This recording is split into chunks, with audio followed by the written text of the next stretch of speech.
This is problem 119, an example in error propagation through simple problems. So this is to consider the function f of x equals the root of 4 plus x minus 2 over x. So if you don't want to try to interpret my verbal way of saying that, you have 4 plus x minus 2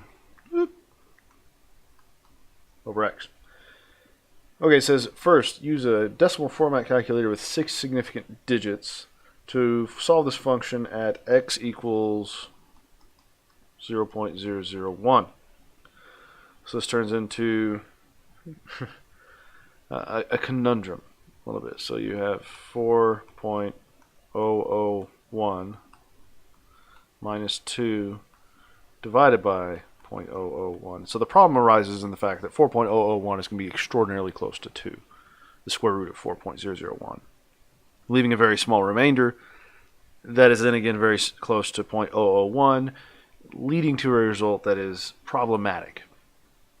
So to the limit of 6 significant figures, this actually evaluates to 2.00025 minus 2 divided by 0.001. You see how small the difference is, leaving us just with, no, go away, I don't want to type anything, leaving us just with the difference 0.00025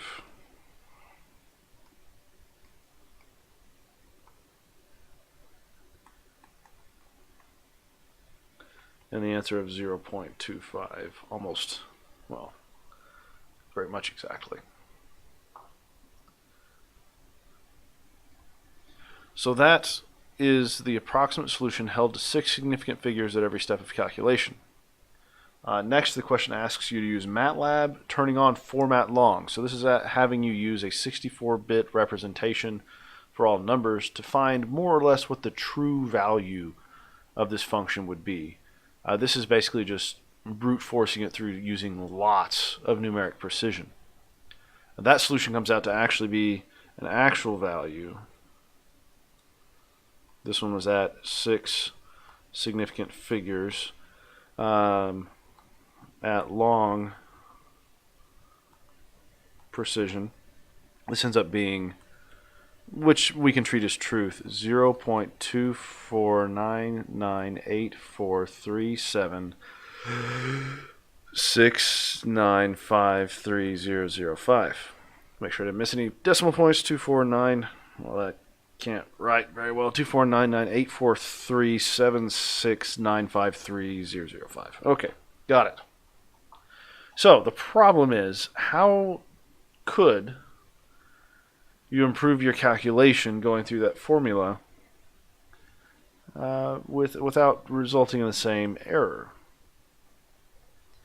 So as discussed in the chapter, one of the ways to handle this is to go through and multiply by a useful quantity. So if f of x, the base formula is root 4 plus x minus 2 divided by x. If we multiply that quantity by a very similar looking yet different 4 plus x plus 2. Of course, go away. What? No.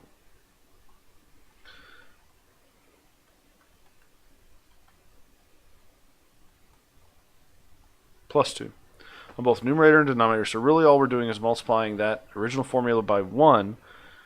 Something very useful actually happens. So look, you have 2 terms here, 2 terms there. You do the whole first, outer, inner, last.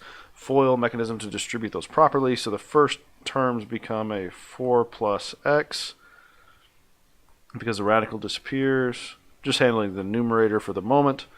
The outer terms become 2 times root 4 plus x minus 2 times root 4 plus x. By design, those are going to cancel out, which you can see can be kind of useful to us. And the last term will be minus 4. And of course, in the denominator now you have x times root 4 plus x, oops, don't need that, plus 2. So the merit of doing this multiplication is that both terms up top are gone. Or both midterms are gone. And then conveniently, the negative 4 at the end and the 4 leading cancel out, simplifying the entire equation now down to x over x times root 4 plus x plus 2. And you already saw where this is leading, that the x's actually cancel out, leaving with just 1 over square root 4 plus x plus 2. So now it's the exact same formula. All we've really done is multiply by a fancy 1. And this gives us a much more accurate calculation whenever we carry it out at a functional value of 0.001. This yields a calculated value of 0.249984, which is much closer to the true value we calculated previously, 249984, with some continuation. In fact, it's accurate within rounding to a 10 millionth. And yeah, works much better. Now, in practice, I have to say, especially for small problems, it's usually easier just to turn on higher precision calculations and accept the small, for small problems, penalty and time it's going to take to solve that. In the end, it is much easier to turn on the long format of numeric representation in MATLAB or in whatever software you're using to reduce the truncation error, to reduce, to reduce the round-off error associated with intermediate calculations. This is one of the reasons why we bother ourselves with 52 bits of precision in long floating point values. It's not about the end or initial results, the input data or the end result being accurate to 52 decimal places. It's about those intermediate results staying precise enough that the final calculations do not suffer as a result. So hopefully this example is useful for you and seeing how error can propagate and lead to actual problems.